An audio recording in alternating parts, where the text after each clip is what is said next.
See, now. Holy crap. Holy crap. Technology. I'm exhausted already. I can't believe what just happened. 2 beef sandwiches. Before we begin, this is Daryl Wilson. Hey. Bollweevil. We're at Johnny's Beef, the legendary Johnny's Beef. Legendary. Before I begin, I should mention, Daryl, you ever notice the fees on your phone bill start to add up? State fees, federal fees, administrative fees, streaming surcharge. Not exactly what you signed up for. Maybe it's time for a switch. At Boost Mobile, your taxes and fees are included on all plans. That means the price they say is the price you pay.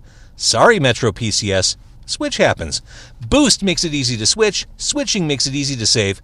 Stop by a Boost Mobile store today. There it is. Now, because I'm recording the podcast at the same time as we're doing Facebook Live, this is where I'll drop in the theme song. It's car con carne. Let's eat in the car. It's car con carne. And now here's the star of our show, James Van Alstyne. Okay, so hello, Facebook Live. There's Hi, Daryl. Facebook Live. We're at Johnny's, and we're going to talk to Daryl about his career, his time in the Bollweevils, his time in the punk rock scene, in the Chicago scene, his time practicing medicine, treating the ill, the in need, the injured, the infirmed, the ingrates, the involuntarily committed individuals. That's right. All because he is the punk rock doctor. We're also going to talk about the movie he appears in this year.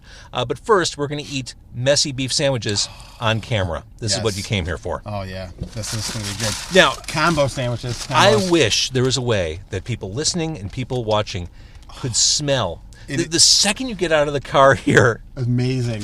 What did I say? It was an aphrodisiac. Yes. He almost made out with me. I almost did. So good. But because Daryl is 8 feet tall, he was able to fight me off. I did. I kung fu'd him right, and I was like, yeah. Okay, now we got the same thing. We got combos. You went hot. I went sweet. I went hot. I think this is hot. Yep. Oh, that's a lot of jardinera. Oh, jardinera. And I grabbed a handful of napkins. I don't think it's enough. No, and they really give totally bullshit napkins those here. small napkins. That's not going to... Do they know what they serve here? Here. Oh, thanks. On your thigh. So, yeah, I went sweet. Johnny's Beef in Elmwood Park on North Avenue. It's just west of Harlem. This place is a treasure. And I swear to God, the prices haven't changed since, like, 1975. All right, I'm going to show... Oh, my... You can smell, like, the char and the... Look at that jardinera juice. Oh, yeah. Right there. That is, like, amazing. Oh, yeah, so look at this. I got the sweet on here. Oh, my God. Can't really... Oh, there's the sausage. Look at this. This is a work of art. This is, like, really, really good. Uh-huh. I mean, I don't think those napkins are enough, man. They can't possibly be. I didn't get mine dipped because I thought there'd be calamitous in the car. I thought about it, too, and it's like, this is already kind of moist and... Right. Moist. I said yeah, it's the integrity's not going to hold for much longer. No. Mm-mm. And I'm so glad you're a doctor because looking at this... We're dead. Yeah, you know all your cardiac stuff, right? I mean... This is not cardiac healthy. Mm-mm. But it's tasty. Oh, my God. That's the thing. My God. Great. This is really good. This really is one of the best in the city. I mean, if not, or this Chicagoland area. This is... I'm telling you, man. It's like... This is... I didn't eat anything all day. Just eat this with you. Yeah, this is his cheat day. Doug McBride is watching. Thanks for watching, Doug. JP and Fred, thank you for watching, gentlemen. Hey, dude. Oh, yeah, now there we go. It's broken through. Mm-hmm. My sausage has gone rogue. Not the first time I've said that. Well, the aphrodisiac thing scares me now. Your sausage is rogue. So when was the first time I ever established contact with you? I think I remember. God, you remember? When was that? Here's what I think it was. In the 90s, I did a local music show. Mm-hmm. And I reached out to you. I don't know if I requested an in-studio interview or something, but the response was, hey, man, it's cool if you play us on the radio, but we have to kind of play to the audience and we can't come on the radio station. I do have a vague recollection of that. Uh-huh. Because it was that one radio station that we had to be anti-radio station because we were so punk rock. Mm-hmm. which is so kind of stupid when you think about it now. But that was the time. Yeah. And it wasn't just you. No. I think that was actually the response we gave, which is... And I got it. And, it's thinking back still to that, played fence sitter, Well, but it's still kind of, as you grow up and you mature, you realize that, we're dying on hills that were completely ridiculous hills to die on. It's like, oh, no, this is our stance. Oh, this is bullshit, blah, blah, blah. And then later on you go, well, that was kind of dumb. I mean, it really is. I mean, the naivete of youth is great. Then you grow up and go, what a bunch of fucking idiots. What a bunch of fucking idiots. That whole era, I worked at Q101. You were busy Bollweeveling and learning medicine. Mm-hmm. It was like an us versus them. I mean, the punk rock community hated the radio station. Mm-hmm. I'll never forget, I was on an errand with someone from promotions for the radio station, and we were in Wicker Park, and we were at the intersection waiting to turn on the intersection of North Damon and Milwaukee. Dude just walks right up to my window and does this. Just looks at me, like standing there face to face. And I thought it was hilarious. Like, who does that? Like, just so brazenly, like, go fuck yourself, radio Punk guy. rock guys do that shit. We're brazen motherfuckers. That's right. Fuck your radio. I mean, there are so few people I would actually go up to and do that. For one, everyone packs guns these days, so I wouldn't. Right. Well, good thing it's not like an open carry place. You never know. They might conceal it. Exactly. Too, But, I mean, it is that whole idea of you got to rebel against something. Mm-hmm. And, like, the whole thing is, that's, like, the norm. That's the mainstream. No one wants to be mainstream. Screw that. Screw you. Mm-hmm. We're so underground that we're never going to see us. We're buried. We're so underground. We can't breathe. Then you end up burying yourself. I mean, that's the thing. But, somehow people survive all that. I mean, that's why we mature. You survive your youth to learn from your mistakes, and you come up and go, oh, shit, yeah, that was kind of dumb. That was kind of a little fucked up. This is like candy, by the way. When the bread gets the au jus all mixed in there. Well, that's the thing. If you dip this would be completely falling apart in your hand. Completely. I mean, it's already moistened up. I mean, this jardiniere they put on here was, like, just amazing. I've been waiting to come to Johnny's. Waiting for the right person, the right moment. And this is that. This is it, man. This is... I mean, I swear. Daryl and I have been talking about doing this for a couple months now. This is nothing but payoff here. I swear, it was like, where are we going to go to? We had all these places. Like, Johnny's good. And I thought about Mickey's and other places out, out here. And I'm like, oh, Johnny's, yeah, let's get some beef. Well, you were talking about a lot of go-tos from when you were in med school. Mm-hmm. Well, like out here, we used to go to Mickey's and get a Big Mickey and gyro, a riblet sandwich. Should be all these things you get. Go to, like, Lucky Dog. We used to go to Joe Principe back in the day when he used to eat meat. We used to go there and eat hot dogs all the time. Joe ate a pizza in here once. I know. It's just like, so we go there. We go to, like, Kings and Queens. Got Parky's. Got a Parky's dog. All those places that we go to. I mean, hell, after you were on call, then you'd wake up the next day and then you'd be, like, tired. You'd eat crap. Late at night you'd eat crap. But it was good crap. I mean, it was like stuff that made us feel energized. I've said before, I think my favorite cuisine is bar food. Mm-hmm. Mm-hmm. Mozzarella sticks, buffalo wings. Well, they're easy, and it's like it helps the alcohol, circulate better. That's not medical. I just made that up. That's horseshit. But yeah, the Denny's right down the block. Used to go there all the time after shows and hang out at Denny's all the time. I mean, that's the thing. It's like, this is like old haunts and old places that you remember because you ate there, and shared a meal with your friends and just did stupid crap, which is funny. If it wouldn't kill me, I could eat this every night. Maybe mix it up, have a beef one night, combo another night. Right, because you want to make sure you don't have the sausage intake that high. And sausage has a little bit of spice to it, too. Oh, well, you probably can't tell because of all the jardinera. No, it's the jardinera adds a special spice to it. Mm-hmm. It's like, it's like the best. The oil. This is like Dune spice. That's what it is, Well, I should, like, go through the warp or everything. That's the spice. Dune reference, ladies and gentlemen. Dune reference. One of the many reasons I wanted Daryl to come in the car is we have similar interests. I'm a geek. You're no stranger to comic books. No. And you're going to think I'm not telling the truth. You're going to think I'm completely... I planned this. You're wearing a Doctor Strange shirt. Mm-hmm. Doctor Strange has put out Bollweevils music. I, too, am wearing a Doctor Strange shirt. But here's the thing. Stephen Strange, it's got to be. Yes. Stephen Strange it is. That's right. The Doctor is in. Same? I mentioned the movie you're in. Yes. Men. Yes. So, tell me about this. It followed, the directors, the documentarians, followed 4?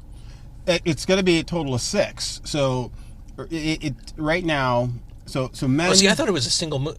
No, so it's a docu-series is what it is. So it's a... they're going to have 6 episodes for the first season. I'm one of the episodes in the But this 6. is already debuted at Cannes, right? They had the first couple episodes debut at Cannes, yeah. Okay. So they had...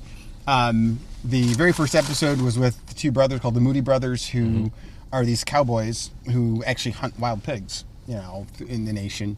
And they debuted their episode, and then they talked about my episode, and the other episode. And so they had... My episode specifically was up for a possibility of getting an award, an HBO documentary award, at the Martha's Vineyard African American Film Festival. And it didn't win, but I mean, it was up for an award, which is kind of nice. That's great. It's an honor just to be nominated. It is an honor just to be nominated. Yes, it is. I mean, I like Sally Field, where people really like me. I don't know if they really like me. But the docuseries is right now focusing on, 6 men in the United States, African American men at this time, but they're going to, in the next series, just do a multitude of different ethnicities, etc. Because the stories really are not just about African American men. It's the stories about men in general, and the commonalities of the stories are what they want you to really see. That, to try and say there's some big difference between myself and somebody else because of the color of my skin is ridiculous. I mean, the things that make us different are the unique things that we do in life. Hell, I'm a physician, I'm a father, I have a husband, I play in a punk rock band. It's like all that stuff right there is kind of like, well, that's crazy. Who does all that stuff at one time? Right. And so that's kind of the premise behind it, is showing that men are diverse. People are diverse, and we all have these common stories, or these real unique stories that people should see, so that we can actually learn about each other. And that's kind of the key thing. Right now, they're in post-production on the 4th episode. So they want to finish the 6th, and then they'll start shopping around to a multitude of platforms. So Eric LaSalle, he directed my portion, yes. who we all know from ER. Yes. So it makes sense. Chicago-based TV show, medical-themed TV show. Yes. Totally appropriate to have him direct. Yes, and Michael Michelle, who's one of the executive producers, she was also on ER. Yeah. And now they dated on the show, right? Yeah, I thought they did for a little while. Maybe they did. Towards the end, because he was dating the other girl. Remember, he was dating the British girl for a while. Oh, right, Alex Kingston. Yes. And then, Michael Michelle was on the show later on. She was the pediatric ER doc. The 4th episode's in post-production. And once they finish the other 2 episodes, they're going to then start shopping around to figure out where it's going to go. Right now, Chris Jenkins, who's the other executive producer on the show, is doing other projects for Google right now as well. Are you stifling burps from Johnnie's as you're saying? Maybe. I can't, here's the funny thing. I cannot burp. What do you mean you can't burp? I cannot burp. That is something I cannot do. I just can't. It's impossible for me to physically do that. Can you drink your root beer really fast? It doesn't. I can't do it. I honestly can't. I've learned so much already. Yes. My gastroesophageal sphincter is really, really tight. I can't burp. I'd like to thank... I just had Bob Stroud pop on there. I wanted to let him know that Utopia is putting out a vinyl release specifically for Record Store Day. Oh, nice. He's a Todd Rundgren fan. That's very good. There we go. Yeah. Thank you. All right, go ahead. So the episode is, a part of the docuseries, and it's going to be, showing the lives of men, and hopefully have this commonality that people can see. I'm excited for it. It's like, it sounds really cool. It's really cool. I mean, the bits and pieces of it, putting it together, having the filming done not only, here in Chicago, but in LA. When we played out in LA, we went out west. Here at the hospital, they filmed me a couple days there with my family. Just the whole aspect of back at Cook County. I had a day where I went back to county where I trained, and it's like just the whole experience itself was amazing, and I'm very proud of it. It's like one of those things I can't wait for it to come out and people to see it, because I think it's an important thing right nowadays, specifically to allow people to see that, hey, the commonalities that we all share are really, really right there, more important than any difference that people really want to, kind of conceive. The differences are minuscule. The commonalities are there, and the amazing things that people do are freaking beyond amazing. So it's going to be awesome. It's going to be awesome. All right. So if you're watching on Facebook Live, thank you. This full episode, the full podcast episode, will be available on Car Con Carne in a week or so. Weekish. We'll be talking all about Bollweevils and music and punk rock and more medical stuff. But thank you for watching. That's Daryl. All right. And we're done eating, so I'm going to make the... I'm going to get another sandwich.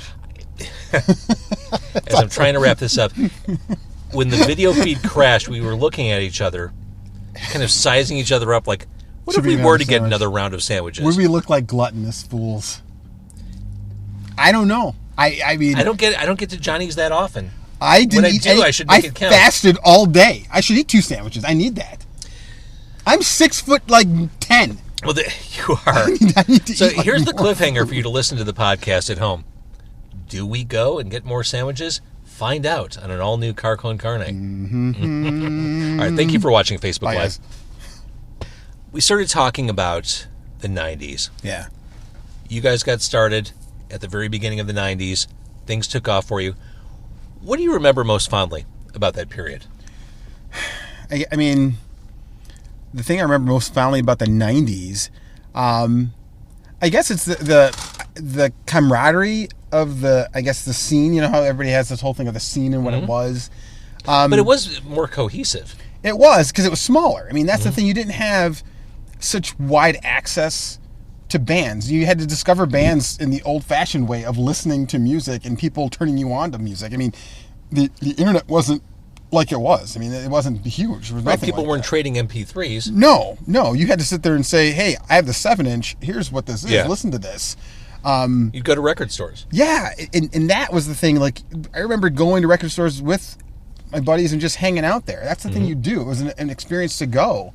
And I think that the thing I miss about the 90s is that kind of spirit. I mean, the same people are still, of course, we're now playing music still, which is great. So all of those people that have been friends of ours forever, and friend of mine's forever, are out there still doing it. So that's kind of great that we can all still go out and play music. And I do had those Dennis things. Buckley in the car Yes. a couple months ago. So one of my buddies. So it's like, that's great. But when you think about the number of bands that were around at the time, it was definitely a finite number. It felt that way. And so people went to shows. That's the thing that happens. People don't have the gumption to go to shows. They were events. They weren't just like, yeah, maybe I'll go see some bands. And you want to discover new bands that way, and now it's harder in some sense to do that. People discover things and they sit in their home. They can Facebook Live stuff instead of going to an event. It's so true. So, I mean, the 90s, I think, had its big heyday of people going out to shows as events and experiencing new bands and having them grow organically in a way. And I think that organic growth of things has kind of been lost in some sense. Well, you had a place like the Fireside Bowl. Yep. And Yes. That fostered a lot of that community. And it did. And I mean, you think about those shows there, it's like that place was a dingy, hole. I mean, the bathroom there, I was going to say, oh, God. I've almost caused horrible bladder and kidney damage just by holding my pee.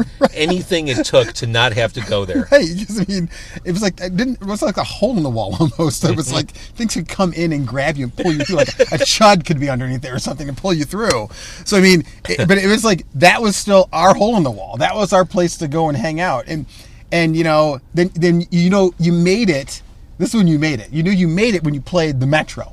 That was like your thing. That was your stage to play. Yeah, there was like a trajectory that everyone kind of understood. Yes. And now it's Were like, you guys banned from the Metro? technically yes. Technically yes. Yeah, there was an altercation that took place during a show, and words were said, and then it was like, so yes, we were banned. Supposedly, when I talked to Joe Shanahan about it later on, it's like, The oh no, you owner of weren't really banned. Like, well, they said to us when we walked on stage, you are banned from here. You can't play here again. You're banned. So I suppose it was, in legend it lives on, that we were completely banned from there. And I remember the words being said to us. We were allowed back later on after, things changed and things like that. But Yeah, we were banned for a little bit of time. And then the Fireside was, of course, where we played all the time. So, not to harp on it, but the banning was over what? Fighting for...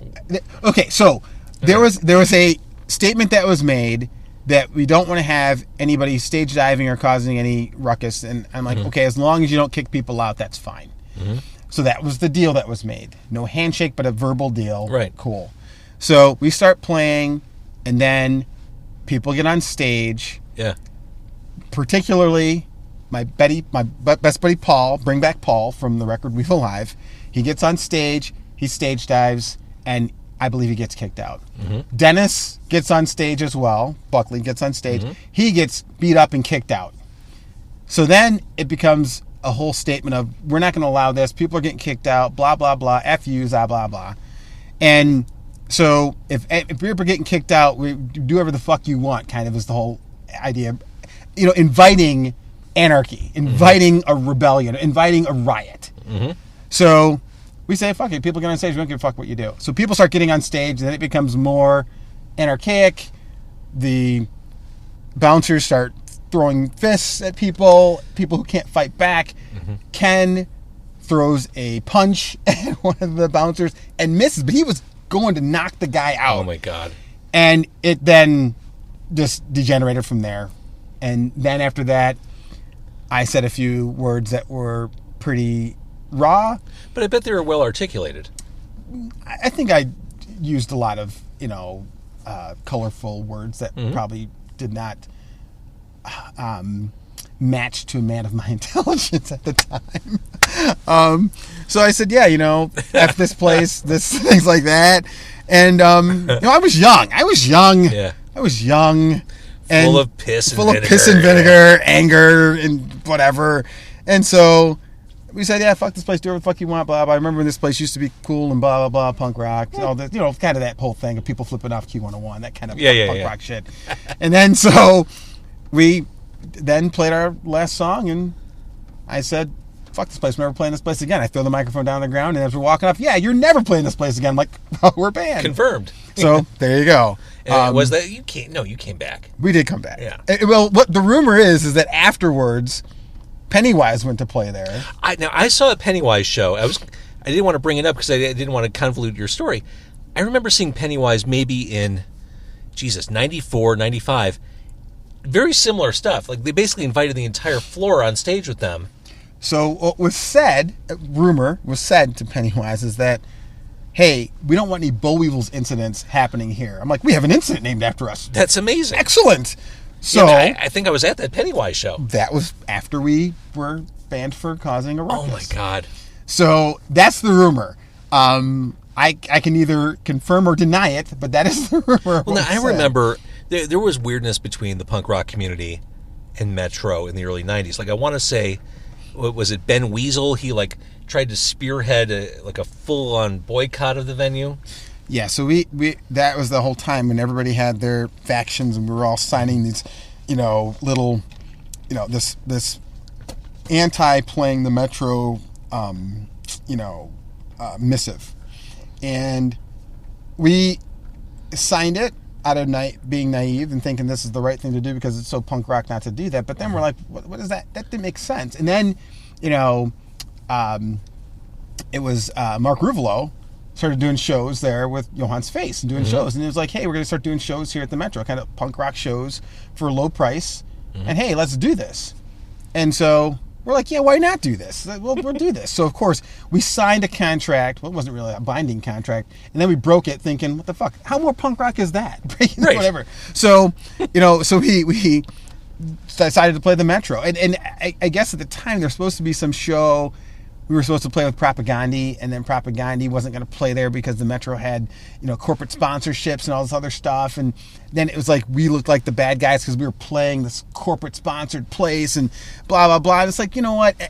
In the end, once again, as I look back on all the petty little squabbly, stupid little things that were done, it was completely ridiculous and high schoolish and naive and, petty. And none of that stuff really even matters in the end. You look at it and go, why wouldn't you want to play that stage? Why wouldn't you want to play that venue? Why wouldn't you want to play in a place that has great sound? Why wouldn't you want to play in a place that has a big capacity for people to see you play? Why would you not want to do that? What part of that? If you know, just go play in your basement. That's like, just go play in your basement. Just play in your bloody basement. So, so we played those shows, and they were great shows. That's when, then another heyday of the Metro and some, not heyday, but punk rock at the Metro stuff. That was these low-dose shows that, Johann Space put on. I was going to say, I feel like I saw Sidekick Kato and not Rebecca like every other week. Yes, and that was like great. We got to play the place where we saw Naked Ray Gun playing. Yeah. Where we could go, hey, you made it because you're playing that stage. And that's kind of the whole, the rise. There you go, like, hey, you're playing this place, you're playing these little places, you're working, and now you made it. Mm-hmm. Now, Ray Gun is the Rosetta Stone for the Bollweevils. Yes, it is. I mean, you formed a bond? Yes. That was our bonding experience of all of us going to those shows and hanging out, being the survivors in the front. Now, I remember I was young in the 1980s, youngish, but I remember Ray Gun was, that was the bar. Yes. They looked cool. They had the Chicago cop coats, the boots, the whoa-whoa-whoas. They were, and still are. They're the shit. That's the thing. Mm-hmm. That was like you had this bar that you said, that's what I want to be. One of the goals I had in being in a band, which is kind of like you had these goals to reach for. And one of the goals was like, I want to have dinner with those guys. I want to hang out and have dinner with them. I want to meet them and have dinner with them.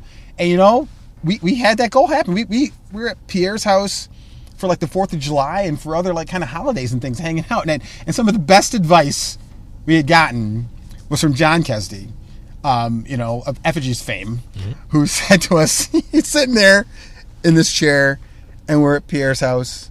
Speaking of the Effigies, I love your body bag cover. Thank you. Always have. Thank you very much. Mm-hmm. Thank you very much. It's like we got to pay homage to the Chicago bands that made us who we are. So, so we're at Kessy's house, and John's like, "You those Bollweevils guys?" I'm like, "Yeah." Let me give you some advice. Never go on tour. Never go on tour. Like, we already good on tour. Never go on tour. Okay. Thank you very much, sir. What was the thought process? I didn't ever ask. We were too afraid. We were intimidated because it was said in such a stern, fatherly, kind of father knows best, I'll beat you with a belt kind of way that we're like, okay. And I don't want to focus on all these other bands. I do want to talk about Bollweevils. Yeah. But talking about going on tour, things really started to happen for you almost on the West Coast. Yeah. That's the thing. It was like we were releasing records on Underdog Records, our own records and on Underdog Records here in Chicago, and we had music we're ready to put out, and they're like, "No, you're not ready to put out a record yet. You're not ready to do this." Like, we're ready to put out a record. I said, "No, you're not." It's like, okay, and they put out Smoking Popes record, which is okay. That's fine. They did that, but we were ready to put out a record too, and so Ken was kind of corresponding with Harlan from the band Rhythm Collision on Dr. Strange Records, and it was kind of like a passing thing because he had a Rhythm Collision sticker, and then Harlan's girlfriend saw that when she was here in Chicago, and then Ken started talking to those guys. And so we started corresponding with them, and we kind of had a similar sound, and, Dr. Strange, Bill heard our stuff, and we went out west, went on tour, and they kind of like said, hey, your guys are going to be on Dr. Strange. So we got on Dr. Strange. We were on that label. Mm-hmm. And that was like our basis for things. We had a real big following in Southern California. That's the thing. We were like a Dr. Strange band, and we still have, allegiance to that. That's our bread and butter. That's who we are. And I remember that being, kind of a sticking point to say, you're not Chicago, you're West Coast. You guys are all, Epitaph, Fat Records-y. We're like, no, we're Chicago band. We just happen to be on a West Coast label, and we just play the music we like to play. That's it. So, that was like our big, people have to find a way to compartmentalize music. Everyone wants to categorize stuff. Fat Records. Yes. Everyone wants to categorize it. How come it can't just be music that you just enjoy it? Uh-huh. But we are horrible people because we are geeks, and everybody wants to have their thing, and it's mine, and we have this avarice, like, this is my stuff, you can't have it. It's so, they were better when they did this, that record's the only good record they made. It's like, you know what, can you just enjoy the music? And this is wisdom, and I think it's a universal wisdom that comes with age. Yes, it does. We all hit that point. Yes. Not embarrassed to say, I love Depeche Mode. As you should. Yes. I'm not embarrassed to say I like Sade. She's a great performer. Fantastic you know? singer. Fantastic Love her voice. singer. It's like, you know, When I'm cooking dinner, I could put on a Sade album. when I'm trying to decompress from a shift, I'll put Yeah, I on can see Sade. that. That's the thing. So, I mean, you got to just love music for what it is. It's like an art form. It's something, an expression of something, and that's what we get to do that. And Yeah. that's an awesome thing. It's so lucky that, although a lot of talented people, I have a lot of talented friends, and all of us get to still do this, Yeah. you know, and live out our, you know, fantasies of being, you know, young forever. You know? Do you think in the mid-'90s, I mean, you basically, you know, you were focusing on med school Yep. as you were doing the Bollweevils. Do you think had you not gone to med school, the trajectory of Bollweevils would have gone farther? Probably. You know, I mean, that definitely was a rate limiting thing. I mean, that's one of the reasons why we broke up in the beginning, because of medical school. So were the other guys just pissed? Oh, God, they were angry.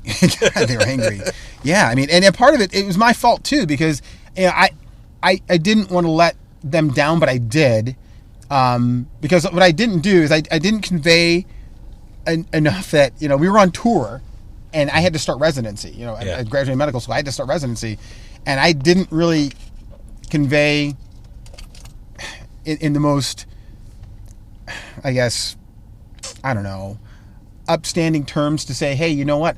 I'm not going to be able to do this tour because I have to leave and start my profession as a physician. And I had to leave in the middle of a tour, and that was, you know, completely not cool. Yeah. They were not really. I didn't prepare them for it. I didn't really. Yeah, you know, I bet that's done. It did. Uh-huh. And then, you know, they finished the tour without me, and then they came back, and then we played a big show in Elgin at this, you know, at the Wonderland Ballroom, and we played a big show there, and I got to play the show, and it's like, oh, Concrete Hero's back, Daryl's in the band again, blah blah blah, and they just were like, I'm gonna stab him in the face. They had every right to do that, you know. I mean, and I realized that caused a lot of bad feelings between guys I've been friends with forever, and you know, Because when you're in a band, it's like we're going into war together. Like we're family. We're family. You're lockstep. This Yes. is it. We're going to take the world by storm. And we are family, and that's the thing. It is like the people that you spend a lot of time with all the time. I mean, they're guys in this band I've been with longer than some of the people I've had relationships with in my whole entire life, and I still do. They're my best friends. They're like my brothers. They, you know, and we go through some crazy stuff, and we've survived a lot of things, and we've had a lot of fun. We've had a lot of tears. We've had a lot of anger, a lot of fights, and, you know, It sounds like family. it is family. It is family. And, you know, and with that, sometimes, you know, you can love your family, but you don't have to like them all the time. Yeah. And that sometimes happens. But I love all these guys in the band now. But there's still raw feelings with some of the guys previously.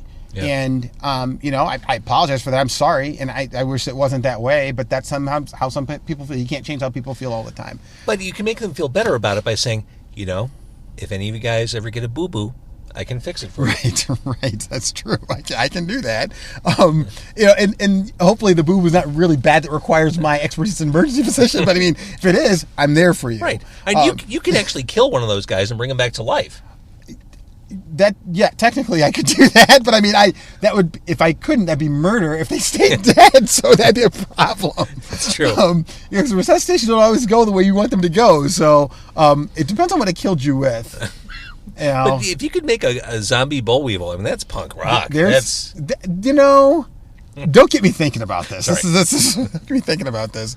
But I mean, it is, you know, the touring stuff got us to be a better band, and, you know, and really brings us together. I mean, it's funny that, you know, when you look at the members of the band now, you know, our bass player is now our buddy Pete, you know.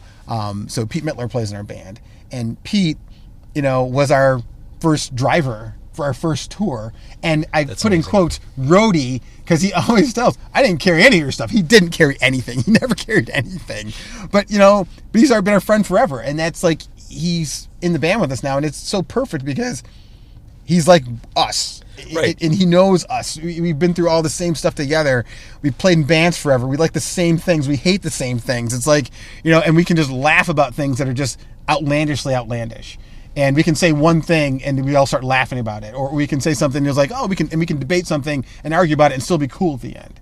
And that's kind of the coolest thing about being in a band and coming up, is that you make these relationships with people that are so tight, and the bonds you create with them are unbreakable. I mean, they're like the strongest bond you can ever get, and it's the most wonderful thing to have people like that in your life. Was it Riot Fest that brought you back together? The first thing that got us back together was actually we did a benefit show for WLUW back in like 2003. What was that like? Getting back together, was it weird? Was it fun? Was it exciting? It was weird at first. It was like all these, stipulations on how this was going to work. That we did our first practice. That's when we got our current drummer, Pete Mumford, who's just amazing. Love that guy. Love him. He's great. If you like Mumford and Sons, you'll love him. Love him. So we want to start a band with our daughters. Like the Wilson, was it? It's Mumson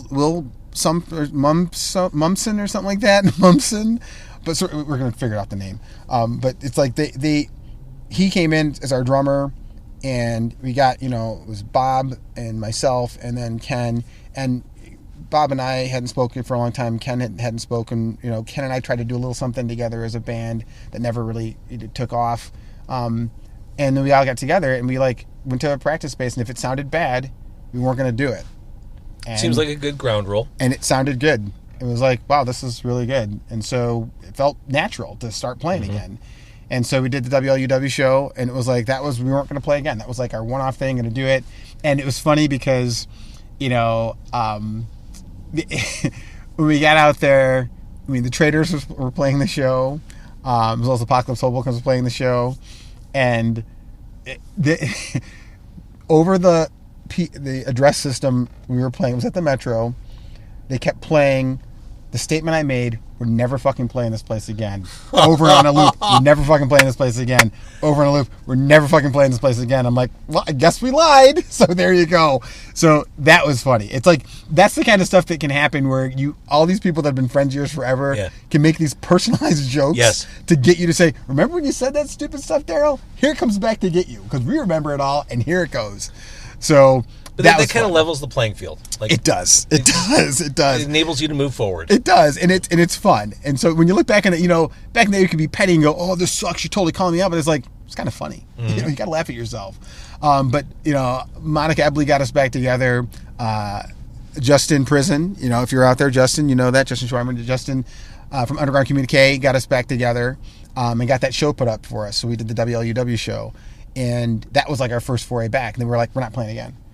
And then Ken and I still kept trying to get something together playing. We figured that why did we hate each other? We didn't hate each other anymore. It was like, this is stupid. We're Again, adults. Age and wisdom. Yes, age and wisdom. And my lovely wife was saying, why do you guys hate each other? It's stupid. It's like, you guys have been friends forever. Why? That's stupid. And I'm like, yeah, you're right. So Ken and I started playing music a little bit. And then Riot Fest in 2006, that was the next thing that got us back together. And that kind of got us back together permanently to play again. We did that show. Reagan did it. We played the show at the now defunct Double Door. God rest its soul. Great place. That pre-show, and then we played at the Congress, and it was awesome. God, maybe not rest that soul. Right, dangerous place. But but that was awesome to have those shows. That was a big thing to get us back together, and we started playing. And then Mike afterwards said, "You guys should keep playing." He talked about it, and we said, "Yeah, sure." And we started playing again, and. The funny thing is we had more opportunity to do more things, but we didn't really strike while the iron was hot. We didn't take the opportunities because, you know what? There were a lot of things going on in people's lives, that, families and other things are important things that don't allow the same frivolity that you have when you want to play in a band. And so that's, one of the reasons why, I believe Bob left the band. He had things he had to do with his family. That was the important thing, and that was his priority. And that's right. He would come from almost near Wisconsin to come down to my house to practice, which was forever. And it's like those things. When you're playing, a show here and there, it wasn't worthwhile for him to do that. Sure. So, and that was a sad moment for us to have him leave the band. But like I said, we moved on, and we have who we are now, and we're having fun. We're doing a great. You're making new music. You put out that 7-inch a couple years ago. Yes, we have new songs that we're working on right now. You created your own theme song. Yes, we did. We finally did that. You're like the Banana Splits. We've made it. That's the only thing. If you don't have a theme song, there's something wrong with you. Done. Ramones had one. Right.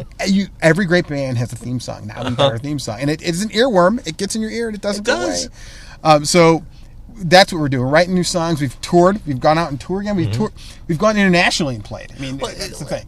We mentioned his name earlier, and I hate to blow smoke up his ass because he might like it, but didn't 88 kind of figure out how to come back gracefully and powerfully? What, 9 times they've done that? I mean, how many lives does this cat have? This one seems to have really taken. I mean, this...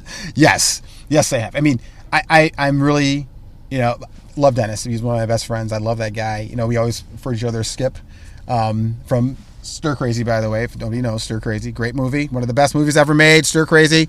Pryor and Wilder. Yes, Pryor and Wilder, great classic team up. And Dennis, I think of ourselves in that vein a lot of times. And, I have to say that those guys have continued to work and push and do those things. And it's like it takes a dedication that, it's hard to sometimes have. Yeah. And, all those guys. I mean, Dan pushes like that. Dennis pushes like that. And, yeah, they've come back, and it's like, that's good. They have a feeling of like, this is good, this is right, this is the right time. And, put out the new record, and they've gone on multiple, jaunts out, keep on doing jaunts out. And it's like, that's good. I mean, it's something that I'm proud to say these people are talented people that I know, that are my friends. And we've known each other. We've come up through a lot of stuff. And it's like, I have to tip my hat to them all the time and say, that's the way that works. And they figured out a way to do it and not interfere with a lot of things at the same time. And I invoke their name. And I realize this isn't about 88 Fingers Louie, but I invoke their name because the timetable of their comings and goings is not all that different from the Bollweevils. Right. We did it less because we didn't have to keep coming and going for some odd reason. But they definitely, because we all came up in the same vein. I mean, that's like, we were all there at the inception of that band being birthed. Yeah. Took Dennis to a tryout and said, "Here, you should go up there and do it." And look, I created a monster by having that happen. Amazing. But I mean, it is like those things where you see all these bands that are doing this, and people that in bands that we know. I mean, guys who are in Apocalypse Hobo doing the Mons. I mean, that band's amazing. And that's where you go like, these are guys we've all known forever. Yeah. And guys still putting out great music, great energy, and when we see each other, it's like, this is old home week, and it's fun. Yeah. And we still can do this. Just talking about this is fun. Yeah, it's like that's the thing. You can't. What I always ask the question at practices, and I always says, whatever happened to fun? And the thing is, that's a question anybody should ask themselves every day, because that's a good starting point. Yes, there's so much crap that people run into, and so much stuff that brings people down. You see horror shows come to life every day. Yeah, every day. And you know what? If you can't have fun in life, then what the hell, man? There's something wrong with you. You have to learn how to have fun. Everything can't be the doom and gloom and the apocalypse is coming, the world's falling apart. And while all that may be true, right? You have to be able to eat a beef sandwich with friends and eat and just have a good time. It's like, enjoy those moments, because that's fun. It can't be like every tragedy is like, oh my God, this movie is so not to canon. I can't believe that, the Human Torch is a black guy. What the hell? Bullshit. It's like, just enjoy it. It's fun. There's superhero movies being made, for Christ's sake. Enjoy it. And furthermore, if that's the issue you have with that Fantastic Four movie, right? You didn't see the other Fantastic Four movies, then you said, what the hell? They all kind of suck, but it's like, enjoy it for what it is. Yes. Enjoy it for what it is, for Christ's sake. Come on. So it is like, that's the idea of like bands and music and the scene and going out to shows and seeing all the people. It is fun, and it is like, you can't put a price tag on that. That is something that you get inside of your soul and go, dude, this is awesome. I mean, we were in Montreal playing. It's like, dude, this is awesome. We're in Montreal playing a show. Right. We were in England. We're like, dude, we're overseas playing a show. We're playing shows in England. This is awesome. And that's awesome. Tell me about the reception there. So it's funny. We had, first day, we're playing, we hang out in England. We're having a good time. We come out, we play at the Underworld. And it's like, Bad Religion is playing right down the block from us. Our show is 20 pounds. Their show is about the same. Who do you think people went to go see? For the same price? Yes, Bad Religion, of course. Yeah, okay. I didn't want to say they went... You say, of course they went to... Come on, we all know who they saw. Okay. It's like, we had people at the show. It's like, well, that's not a lot. And they're like, okay, we played. They still paid us because they have some government subsidies where they pay bands, of course, which is kind of great. So they paid us. Then we played the next show, and people are already headed to Rebellion Festival, so we played a empty room. We're playing, and we're like, okay, cool. But then we get to play a show in Leeds with Scream, and that's awesome in itself. Yeah, absolutely. For Christ's sake.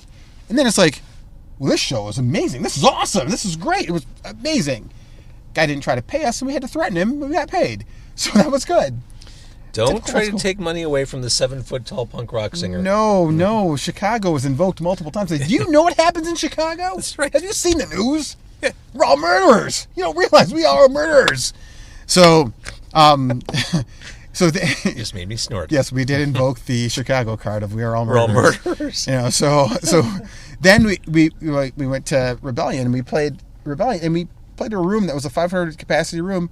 It was like filled. It was like, and that was amazing. We had people from Scotland that were like, we loved the Bollweevils. Like this is like hearing people from overseas waiting to come see us play, and that right there, you go, oh, this is completely worth it. This is awesome. That is completely worth it. And we had a great time just hanging out with the bands that were there, meeting people. We have our new brothers in arms, and this band Borrowed Time. Robert, amazing human being who was our driver, and his band played, and we got to hang out with his family. And Robert and Helen, him and his wife, they were just wonderful human beings, and I have to give a shout out to them. They were wonderful, and love them like brothers and sisters, and they were great. Can't wait to do that again at some point. That leads me to my next question. You're having so much fun watching you talk about this, the animation you're showing me as you're talking about. Like, you're all in. Yeah. So where does that leave Bollweevils in 2017? Well, I mean, right now, we're going to play this show coming up with Pegboy, which one of our buddies, part of the Naked Ray Gun family tree. Yes, one of our friends in arms and Pegboy on Black Wednesday. John Haggerty, by the way, one of the most subtle, quiet dudes I've ever met, and one of the greatest guitar players ever to grace without this planet. A doubt, ever to grace this planet.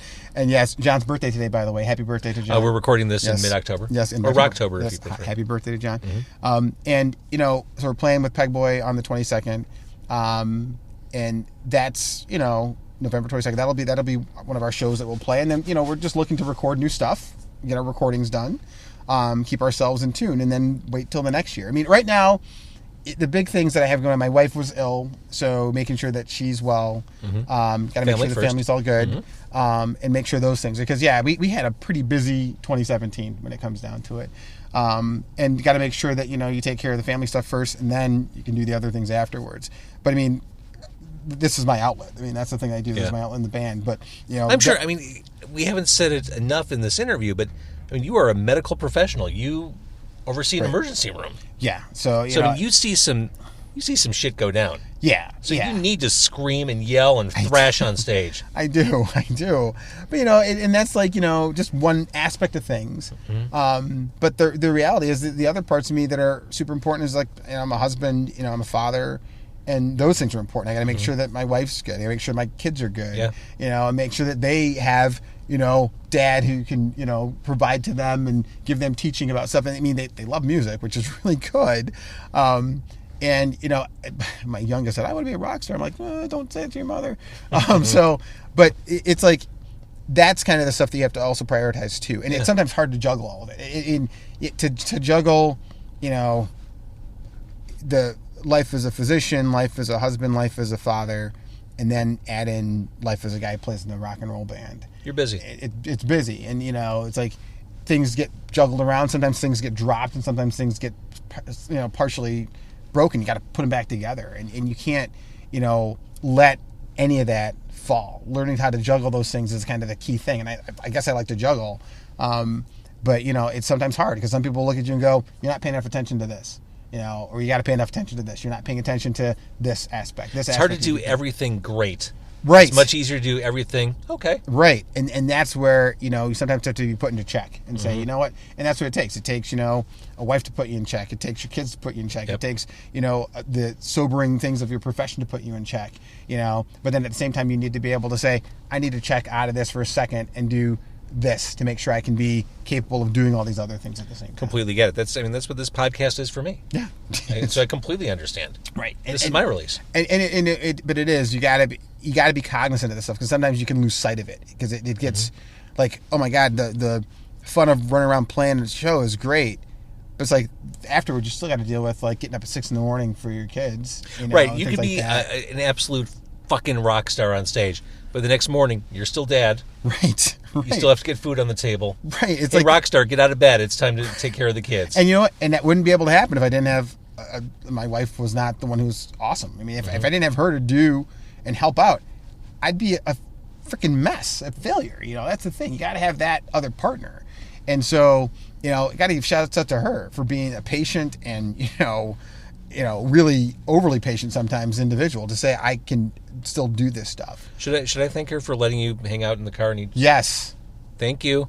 I really do appreciate it. You seem like a very nice person. Yes, thank you, Joanne. So it is one of those things that, you know, there are, you know, the balancing act and juggling that you do can sometimes totally trip you up. You have to sometimes step back and go, hold on, take a breath, do this. But yeah, we want to record the new stuff. You know, we have a lot of new stuff. We were working on a new song just the other day at practice. And it's funny because it became a big point of contention. We're just looking at each other like, what the hell? And Ken's looking at me going, dude, this is totally simple. And it's like, just do it. And like, I'm not getting it. And they're like, what's the matter? And he calls me out and says, you know, maybe there's something wrong with you. Maybe I think you could do way better for this. I'm like, wow. Now, back in the old days of the 90s, there may have been some fisticuffs and some anger in it, but you know what? He's right. And I'm like, no, dude, you know me better than a lot of people, so you're right. Could do better on this. So we got to work on this. So let's get it done. So that comes with maturity and age. Now it's like, oh yeah, criticism doesn't mean that you suck. Criticism means we're going to do this better because we can do better than this. And so that's where we're at now, which I think is really, really good. I have to say that makes me really laugh about things and go like, God, we used to argue about the stupidest things back in the day. So routes to take. We were arguing about a route to take on tour a long time ago, and Ken and I were at a Wiener Schnitzel and got into a little fist fight. It wasn't even a fist fight. We were like kind of clenching and kind of wrestled out of the Wiener Schnitzel in New Mexico, and that's when everybody else got in the van and left us there. Left us there to fend for ourselves. And like, as we're fuck sitting in the these heat, guys. I was like, yeah, well, we're in the heat sitting there waiting. And we're like, oh, okay. We fought about a route to take to get to the next show. That's stupid. Nowadays, it's like, hey, we're playing shows, dude. That's awesome. You know, we're still doing it. It's 2017. Right. Giddy up. Right, get up. Let's go. Where are we going? And we like each other. And we do. All right, so for people who want to reinvest in the Bollweevils, who want to follow you into the future, where do they go? So you can go to our Bandcamp page, which you can... All your stuff's there. Yes, all our stuff's there on the Bandcamp page. You can go there. You can even find us on streaming services out there if you want to look for us there. You can go to iTunes if you still do that and go to iTunes. We can go to Bandcamp, which is where exactly it goes right to the band. And then also... I spend an inordinate amount of time on Bandcamp. Yes, Bandcamp. You can discover many, many things on Bandcamp, which is good. So that's where you can get all of our stuff. You can follow us on Facebook. If even anybody does that. We have a Twitter account too, I think, which I don't know if anybody posts to it. I know our media guy kind of posts to it. Paul, get on that. And then also, I guess we have an Instagram too, but I've never seen any pictures go up on it at any time. So I'm thinking Facebook and Bandcamp is probably the way to go. Yes. Yeah. And if you want to buy like shirts, you go to Anxious and Angry, which is run by Ryan Young from Off With Their Heads. Great guy. Wonderful person to deal with. Fun person. Respect to him, and so you can find all of our stuff on Anxious and Angry if you want to buy shirts to represent Chicago Bollweevil style. And because we always have something that has to do with Chicago in our shirts somehow, which is crazy. That's where you can find most of our stuff. All right, so I saved the most important question for last. Yeah. In your collection, your favorite comic book, the one that you would rescue from a burning home. Oh, jeez. Oh, man. Boy, that's hard. Oh, Jesus. Man, that is a difficult question. There's not that one Silver Age book that you can't believe you have in your collection. There are a bunch of books, though, and I gotta think of one. Oh, jeez. I'll give you my two. Okay, give me your two. Avengers 57. Okay. First appearance of the Vision. Yep. And Superman 199, the Superman Flash race. Okay, that's good. Let's see. Shoot. I have messed you up. You've messed me up. That is a really good question. I'm trying to think of like one comic book that I would want to save out of all the comic books. Oh, damn. No problem talking about medicine. No problem talking about the Bollweevils. The No one problem talking comic about I'd say- Metro and getting banned. I ask you about a comic book, Man, you blew my and it's mind. like I just put an SAT in front of you. You did, and it's like I'm only going to score like 1,300 on this.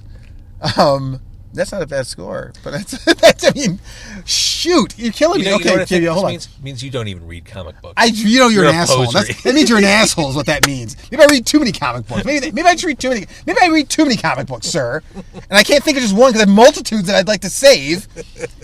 My God, it's like there's. I keep coming to this Daredevil. You know,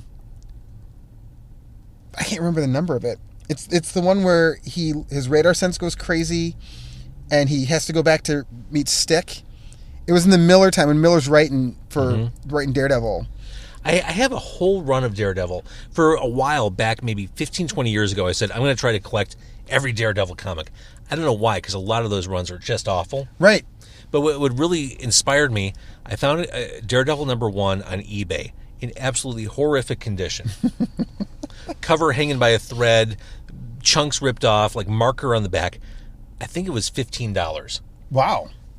Total, like, just a library copy. I said, well, if I can get my hands on #1, what else can I do?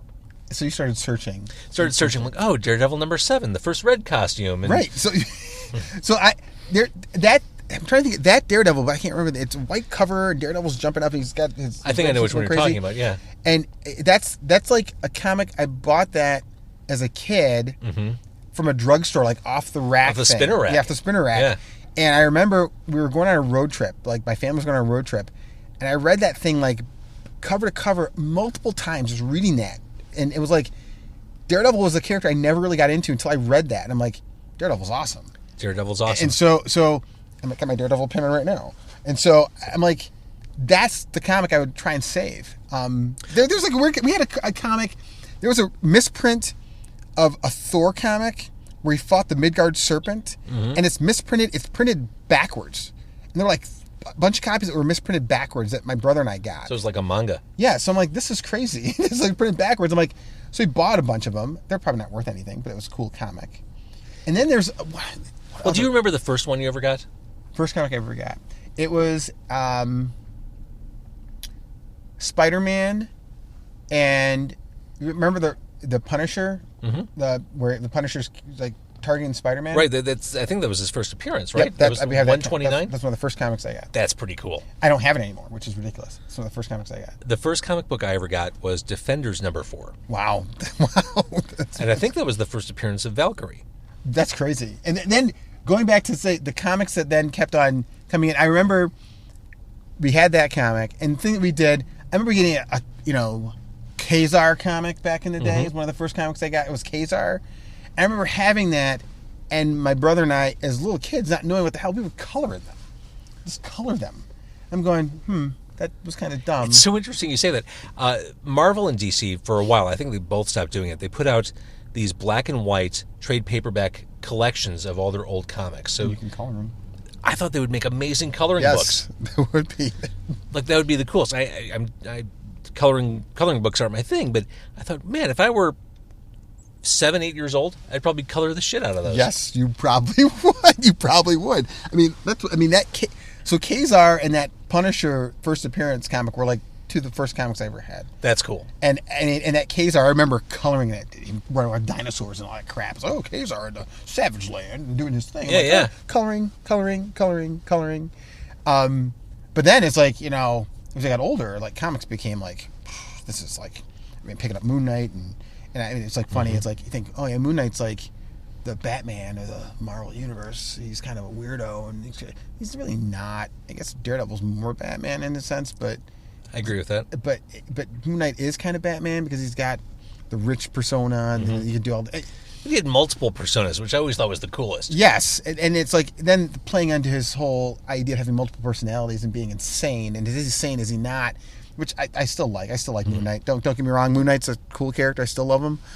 They keep bringing him back with new iterations. Literally all the the time. whitest character in comics. Yes, except for also White Tiger. Good point. Though she's not. Though she's usually Latino. She is. So I guess not. She is. I guess not. Oh, okay, one more comic I remember from my childhood. It was a Marvel Treasury edition. I used to love these. Those oversized tabloid comics. Yes, those are awesome.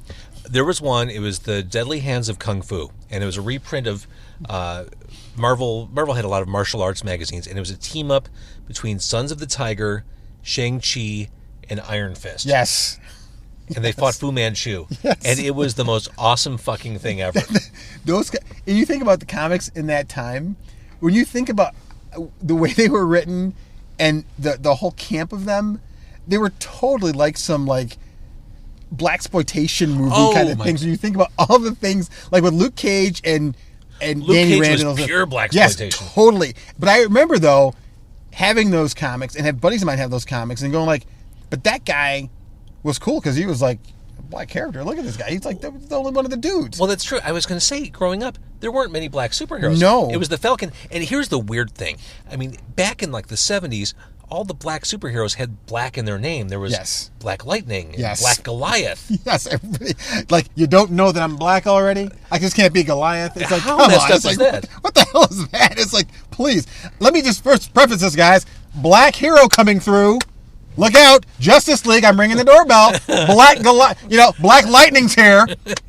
Not regular lightning, it's Black Lightning. Oh, it's like, Jesus Christ. It's like, my God. It's like, there you go. Such a different time. Yes, there you go. And Black Lightning's here. But to Marvel's credit, they actually salvaged the character of Luke Cage and made him amazing. They did. They pulled him out from the blaxploitation depths and made him one of the most substantive characters in their line. That's Bendis who did that, though. Yeah, I agree. That is, I mean, and so he definitely, you look at him and go like, he's a cool ass character. And it's like funny thing, but he fits a typical archetype of heroes that you go, they're boring. He's a brick. He's invulnerable. He's super strong. It's like, what are you going to make out of that? But then again, you get his nuances of his being a street level guy, and then his relationship with Jessica Jones, and all those things that you go like, this is kind of cool. Well, the coolest thing about Luke Cage is one of the oldest concepts attached to him is the hero for hire. The idea that someone with these abilities, he's going to do it for cash. Exactly. It's like, hey, why not? Mm-hmm. Why not? You pay someone to mow your lawn. You pay someone to clean your house. Why not pay someone to take care of some of your issues? Though the crazy thing is, why would Luke even need that if Danny Rand is so rich? Well, you don't want to sponge off your friend. Well, Danny Rand's always willing to give up some stuff. I know, but I mean, if you were infinitely wealthy and Fitz said, come on, I need a place to live.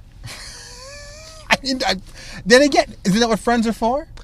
I guess. I mean, I guess Danny Rand's a real shitty friend. That's what I'm saying. Yeah, I mean, Kun Lun must have made him. He's the immortal Iron Fist, for all Christ's sake. And I love Iron Fist in the comic book, that is.